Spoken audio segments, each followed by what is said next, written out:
Creamline naghahanda na sa pagkawala ni Gemma.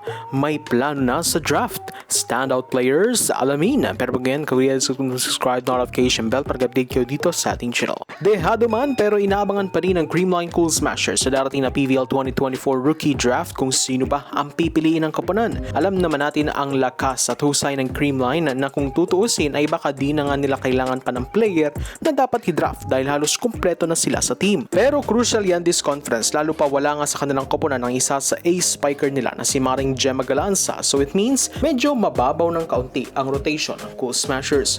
Pero pinaghahandaan na rin umano niyan ni na Coach Sherwin Meneses kung sakali nga na di makakalaro sa kanila this conference si Gemma na magiging busy sa kanyang alas duties. Sana isagawang draft combine nagpahayag si Meneses sa magiging sitwasyon ng koponan this upcoming conference. We don't have any final decision yet but based on what we know, she won't be able to play with us. However, it's not final yet so we are also waiting for the decision. As of now, it's okay because only time will tell.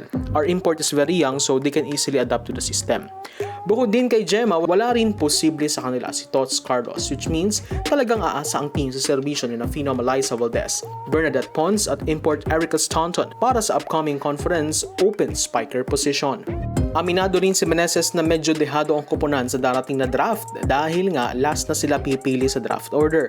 Ayon sa kanya, may mga players sana sila na gustong kunin kaso medyo imposible na dahil sa sitwasyon na maaari na silang maunahan pa ng mga teams na unang pipili sa draft. Meron naman kaming targets, depende lang sa situation na mangyayari kung sino yung number 1 to 11 na makukuha. Sa lahat ng position may strategy kami kaso napakahirap magsabi ng specific player, isang position lang. Gagawin na lamang umano nilang diskarte ay kukunin ng best talent available pag sila na ang magdedesisyon. Total, kilala naman ang Cool Smashers sa pinakamahusay mag-develop ng players at nag-gel sa kanilang sistema kaya naman sila pa rin hanggang sa ngayon ang winningest club team sa liga. Speaking of draft, marami pang players na talagang kuminang sa naisagawang 2-day draft combine na pumukaw sa atensyon ng mga coaches.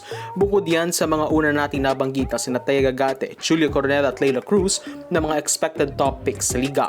Nariyan rin ang Cody LSU star nila na si Michael La Rosa na alam naman natin ang kayang ibigay sa crucial moments ng laro based sa mga pagkakataon na ginagamit siya noon ni Coach Ramil.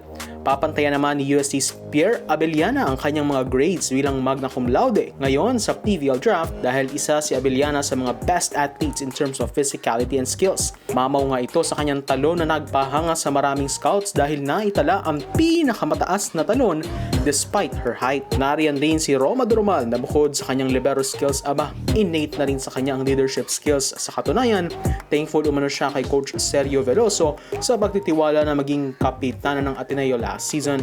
Ilan lamang sila sa may tuturing natin na possible top picks alongside rin ng ating dalawang Phil Canadian draftees na sina Natalie Ramacula at Leah Torres na parehong batak na mga defenders.